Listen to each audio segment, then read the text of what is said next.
va? Oui, pas mal.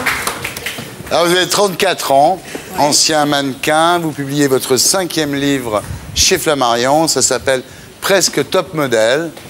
Alors, évidemment, pendant les nombreux temps morts de votre ancien job, vous avez observé, vous avez pris des notes, vous avez attendu votre heure, et ça donne un roman informé et pertinent sur le monde de la mode, dans le style de Beck BD, voire de Bret Easton Ellis. Et je ne suis pas avare de compliments, mais je le pense vraiment. Merci beaucoup. Je pense que c'est très très bien écrit. Alors le pitch, c'est le destin croisé, disons, de deux mannequins, de deux top modèles. L'ascension d'une dénommée Marivonne et la chute d'une dénommée Susanna. Voilà. Alors, il y a peu d'intrigues quand même. Vous dites, dans la mode, la dramaturgie est quotidienne.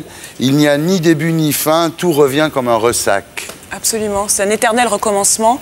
Et mon livre, ça se passe pendant 6 mois, les coulisses des milieux de la mode. Et c'est vrai qu'au départ, il y a une fille qui débarque de sa Bretagne natale. Elle est personne, on la regarde avec un profond mépris. Et puis finalement, du jour au lendemain, elle va devenir quelqu'un.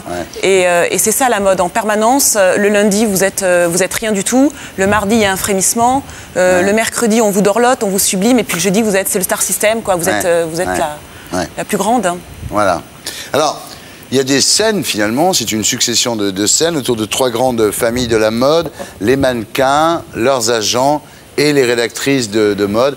On pense un peu à un bouquin sorti l'année dernière, ça s'appelle Le diable s'habille en Prada. Oui, c'est une belle comparaison, sauf que c'est vrai que Le diable s'habille en Prada, c'était surtout sur une rédactrice de mode au Vogue. Ouais. Et moi, j'ai plutôt voulu parler de l'agence de mannequins, des mannequins, de ce que c'était que la vie d'un mannequin aujourd'hui. Parce que finalement, c'est très fantasmé. Qu'est-ce que c'est qu'un top modèle? C'est très fantasmé, mais c'est assez méconnu. On ne sait pas exactement ce que c'est que la réalité de ces vies-là. C'est terrible. Oui, c'est horrible. C'est vraiment horrible. Hein. Bah ouais, c'est du bétail et puis c'est très difficile parce que les filles, la plupart du temps, elles viennent de Minsk, de Vladivostok ou de Bucarest. Elles ont 14 ans, 15 ans et elles habitent à Paris dans des chambres de bonne. Et puis moi, quand j'ai commencé, j'avais 21 ans, j'étais très âgée, j'étais déjà une antiquité. Mais c'est grisant, quoi. On vous dit, tu vas voir, ma chérie, je vais faire de toi une star, ça va être incroyable. Ouais. Et puis c'est des pauvres filles et puis il y en a peut-être une qui va sortir du lot et encore pendant quelques mois parce qu'aujourd'hui, les top modèles, ça n'existe plus.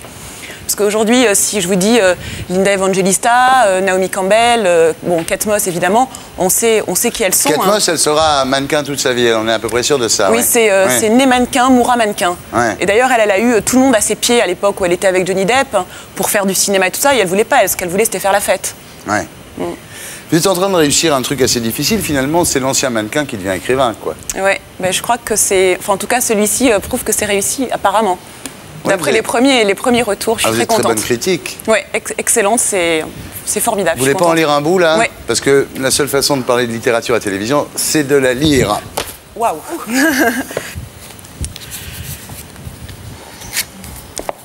Alors, Tom et Jerry ont embarqué 2 mannequins débutants.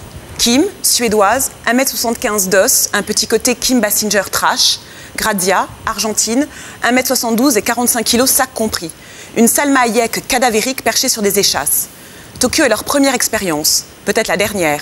4 castings, la Shibuya Line sur des kilomètres, un break chez Dai-Ei pour un potage pékinois et une boule au gingembre, 7 Goensi, la gare de Shinjuku, la foule pressée, le retour à l'agence pour faire le point. Aucun request pour le lendemain. 3 nouveaux castings et 5 Goensi. Les filles jubilent, elles préparent déjà leur plan, cherchent les stations de métro les plus proches, décident de déjeuner chez Ito Yokado, plus près du rendez-vous de midi. Elles partageront un potage aux champignons noirs et une boule coco, puis retourneront à l'agence avec l'enthousiasme et l'optimisme à toute épreuve des débutantes. Susanna ne veut pas retomber dans cet anonymat. Les salles d'attente avec des centaines de mineurs agrippés à leurs boucs remplis de tests et de composites avec des mensurations triquées, les toilettes pour pleurer, sniffer, se maquiller, le doute, le réconfort des agents. T'as quelque chose en plus? Tu es spécial, tu vas exploser, je le sens, je le sais. Ton avenir est tout tracé. Dans un mois, tu pars pour New York et tu rafles la mise. Les filles s'endettent, s'accrochent, se désespèrent. Susanna aime les traitements de faveur. Gianfranco Ferré l'embrasse avec sa barbe douce et son cuir de Russie. Alexander McQueen lui offre un verre et la félicite pour ses dernières photos dans le Vogue. John Galliano la laisse caresser son chien. Yoji Yamamoto sourit, se lève, s'incline et se rassoit. Gilles Sander raconte Potsdam avant la chute du mur de Berlin. Helmut Lang s'exclame « Hello, my dear ».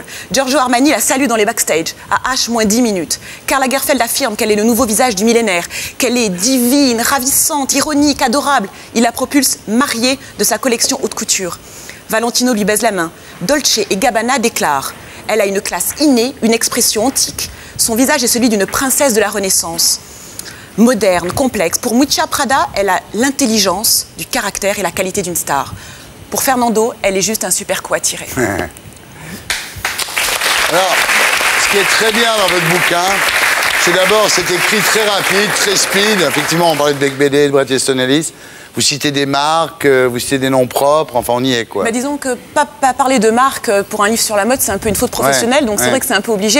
Et puis c'est un monde qui est complètement frénétique, complètement speedé. On parle beaucoup du Festival de Cannes, mais c'est vraiment tout le temps, 365 jours par an. C'est comme le Festival de Cannes, c'est un milieu où on est tout le temps dans l'exagération, le superlatif. Une fille, elle n'est pas simplement jolie, elle est extraordinaire. C'est un casting qui va changer ta vie. Enfin, tout est l'exagération. On est dopé en permanence. Et c'est quelque chose de grisant. Montrez votre livre. Ouais.